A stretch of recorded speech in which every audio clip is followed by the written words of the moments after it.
Again, from Patriots camp, in the official press conference, Floyd Mayweather announced his final fight on September 12th, and he declared that Andre Berto is a very worthy opponent while taking a shot at Manny Pacquiao. Can Skip get some water? Take a listen. Tough competitor. He's been knocked down, but he jump up off the canvas and continue to fight. And every time he go out, he gives 100%, and that's what we want. Why do you want that?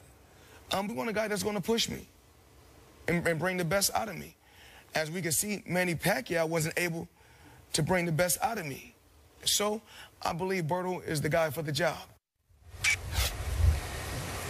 Stephen A., you know Floyd. You spent a lot of time with him. Do you agree with that? No, I do not. But I want to say this. A lot of people are going to get on Floyd for a couple of things. First of all, I know Andre Berto. Okay. I've known Andre Berto for some time.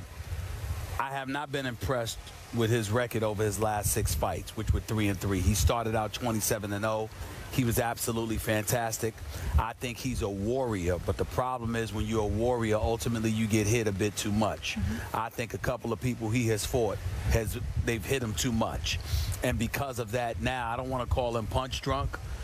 He still has speed, he still has power, but I don't think he's any match for Floyd Money Mayweather, and Floyd knows that. If Floyd thinks most people weren't a match for him, why the hell is he going to think Andre Berto is a match for him? I think this is one of those situations where Floyd is to be quite honest with you, I think he's looking out for one of the brothers and sitting there and giving him an opportunity to make some good money, because Lord knows nobody else in boxing is doing that for a lot of guys. And I think that that's what's behind this to some degree.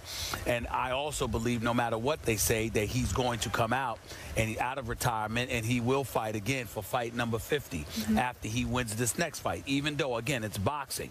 Anybody could get caught. And Andre Berto is capable of catching somebody and hurting them. I don't think it will happen because I don't think he's in Floyd's class. But in the sport of boxing, never close your eyes to that possibility. Having said all of that, the main reason we're discussing this is because Floyd went on record, Skip, and said that the media is to blame for the Manny Pacquiao hype. I am here to tell you he's absolutely correct. The media is responsible for the hype, me primarily included, as well as you. And I'm going to tell you why. Manny Pacquiao is great. Manny Pacquiao has speed. Manny Pacquiao has power. I may tease him about the fact that he got put to sleep by Juan Manuel Marquez, but that's only after I knew he was all right, because I certainly wasn't laughing when I saw him get dropped like that, because Manny Pacquiao is an incredibly nice guy and a good man. I just wished him the best. I didn't want him hurt. But he got put to sleep by Juan Manuel Marquez. Caught him with that straight right coming in. Put him to sleep. Manny Pacquiao, outside of that, has been nothing short of sensational and clearly number 2 on the list as the pound-for-pound greatest in the world for years and years and years. We know he's got speed. We know he's got power in both hands. We knew that he wanted Floyd. And our attitude was, well, we know what Floyd's going to do, and we know what he can do. He's a boxer extraordinaire. He's a defensive magician in the ring. He doesn't take too many risks, etc. But Pacquiao was supposed to be the dude that was going to quell all of that. He was faster than Cotto. He was faster than Canelo Alvarez. He was smaller and considerably more elusive in a lot of people's eyes. So he was supposed to cause Floyd all of this problem. And on top of it all, because Floyd took his time about taking a fight, the Skip Baylesses of the world, Molly, was sitting up there calling him chicken fight, mocking him and disrespecting him and all this other stuff. There's only one me, so go ahead. That's right. There aren't plural. So all right. Just for the record. There we go. I like that. I like that. I agree. This man, Skip Bayless, was doing all of that. So you were so disrespectful to Floyd Money Mayweather. You contributed to the swell of momentum aimed in this direction where people were trying to say he was scared. People was trying to say he was running from Manny Pacquiao. People were trying to say what was going to happen to him once he got in the ring with Pacquiao. And so the hype evolved not around Floyd, but around what Manny Pacquiao was supposed to do to him. Both of you? No, it's my fault. No. I said it's mine too. It evolved around what Manny Pacquiao was supposed to do to him. Me, being the boxing, not the boxing aficionado, the likes of the Jim Lampleys of the world with my boy Max Kellerman and them, but on a lesser level, the boxing aficionado that I am, I knew what Floyd was going to do to him. I knew that Floyd was going to sit there and make him miss. I knew that Floyd was probably going to hurt his shoulder because he was going to miss about 400 times. I saw all of that coming. So I was sitting there saying what Floyd was going to do. Skip was swearing what Manny Pacquiao was going to do. Everybody in the media was jumping on that bandwagon, whether it was on my side or his side. So we did, as an institution, contribute to the hype because we thought Manny Pacquiao was going to put up a better display. That's what it was, because we always knew what fight Floyd was going to fight, but it was hyped because of what we thought Manny Pacquiao was going to do, and then he didn't end up doing it. So Floyd is basically saying, that's your fault. I told y'all I was going to go in the ring and give him a boxing lesson. Y'all believed all this hype that he was going to come and knock me out. Shame on y'all. And that's a good point on Floyd's part. It's a good point. This man across from me is unbelievable.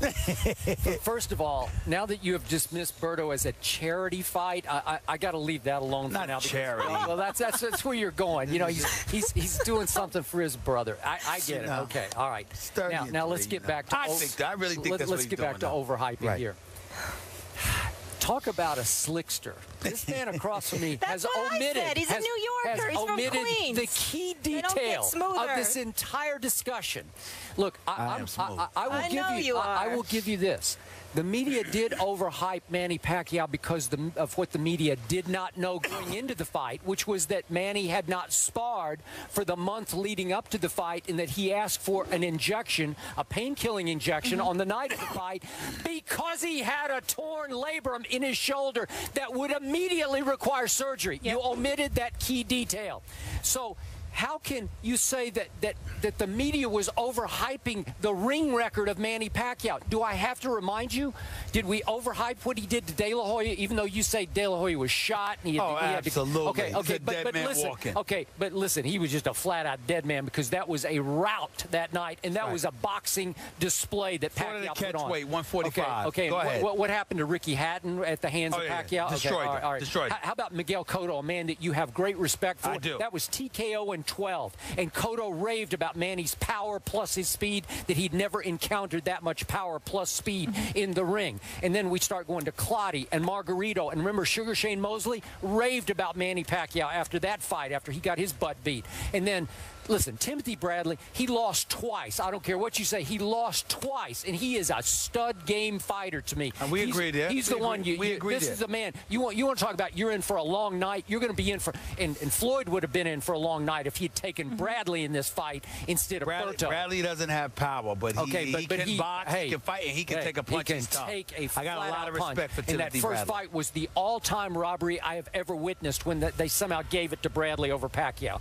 But then, look, Juan Manuel Marquez, that was the fourth fight we're talking about. I have to remind you that Manny had beaten, even they called the first fight a draw, I have no idea. That was another robbery. But he had beaten him 2 previous times in fights 2 and 3. And then he was just bored. I got to fight this guy a 4th time because Floyd was a chicken. Floyd was running and running and running from Manny Pacquiao. And he finally got shamed into having to do it for the sake of his legacy, because you even admitted you cannot retire with that big glaring asterisk on your record. Ran from Manny Pacquiao. So what, thank you God, Pacquiao tears his labrum before the fight. Okay, I want to see a real fight. I want to see a second fight. You say before the fight. I say he probably tore it during the fight. All those misses, probably swings. So that's why he didn't spar for the whole month. If I swing and miss 400 times, I'd hurt my labrum too. All right, that's fine. But now Floyd is sitting back taking pot shots at Manny Pacquiao, saying, "Oh, he didn't push me to be my best."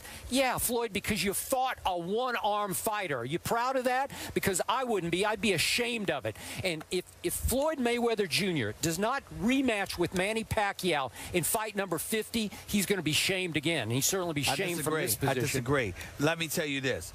I believe that, and again, I'm on the record. Floyd cannot end his career fighting Andre Berto. That can't be your last fight on the books. And you know what? I don't believe he will. And I don't believe he will either. I think this, and I have no problem with him fighting Berto because it's a tune-up.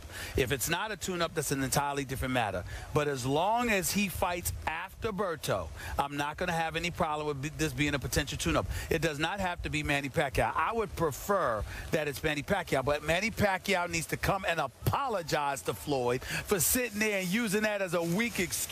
You ain't got no business. You showed up in the ring. You need surgery the next day, and it's not an excuse? Please. Are you kidding me? I'm not sure the surgery was the next day. I know that's what Bob Arum and probably Freddie Roach is saying, but I don't know that. Let me tell you something right now. I got no problems. And nobody, let me tell you something, you know anything about boxing, you're not going to have a problem with Mayweather fighting Canelo Alvarez or Cotto next instead of Manny Pacquiao. I got news for you. That's a mega fight if he fights one of those two. Stay the hell away from Triple G, Gennady Golovkin. Don't fight that boy. He's too big for you. Stay the hell away from him. But you're talking about Canelo or Miguel Cotto, absolutely, that would be a mega fight. And if you want to go to Macau and fight Manny Pacquiao, make sure you have folks that go to the doctor's office. Make sure that we see it on camera, the medical exams. We want to see the x-rays. We will. We want to make sure there's nothing torn, there's nothing sprained or strained. I'll hold them up. That's right. That's right. All right, we can do that. Just to be clear. 50-1. Please. Just to be clear, September 12th, I shouldn't be booking travel? September 12th. No. Berto, Mayweather. You're not going to that one? I might be there, but I don't blame everybody for not looking forward to this. Yeah. Not after the Pacquiao thing. It should be somebody better, but this is a tune-up. It's a charity fight. I'll donate. Yeah. It's not charity. It's a tune-up. It's a tune-up. You can have my 75, Andre Berto. We know Mayweather's the undisputed champ. We have another champion in the house. Actually, we're not in the house. We're outside here at the desk. It's Troy Brown, a 3-time Super Bowl champion. Come on over. He did it on both sides of the ball. Patriots Hall of Famer. How are you? Thank you so much for joining us. We got a lot to talk to you about. Good to see you. Good to see you, man. Thank you. First Take is brought to you by the new DQ Rolo Minis Blizzard Treat. It's summer in a cup. And by the Beauty Rest Recharge Line. Get your beauty rest.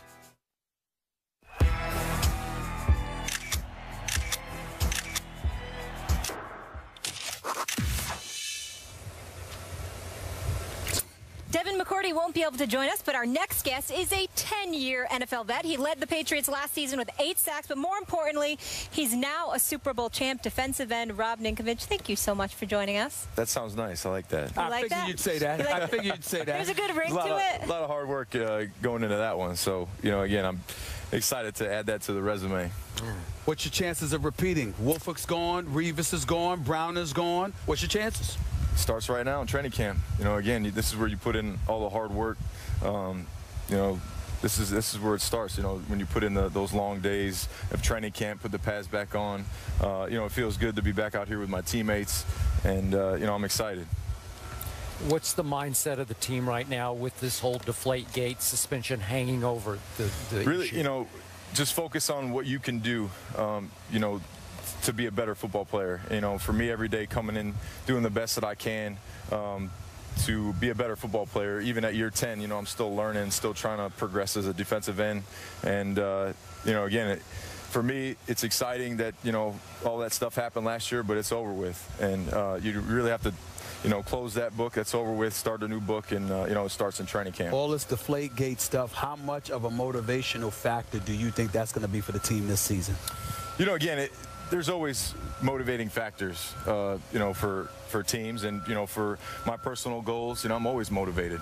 Every year I'm motivated to go out there and play to the best of my abilities, and continue to carry on that Patriot tradition, which is playing good football and being a winning team. What do you see from Tom Brady right now out here on this practice field? Any different? Is he more gunned up than usual, or he's just same old Tom? Tommy's always gunned up. I mean, Tom is a tremendous competitor. No matter what he's doing, he's competing. He's trying to be the best at what he does. So, every day he comes out here and, he holds everyone to a high standard. And, that's what it's supposed to be like, holding everyone accountable. Troy Brown was just on our desk, and he described him as pissed. Is that fair to say? Again, like I said, Tommy is a tremendous competitor, and he's always competing. and he's always trying to be the best at what he does. How much will you indeed miss a Revis and a Browner? You know, again, every year there's going to be turnover in the National Football League. You see it in every single team.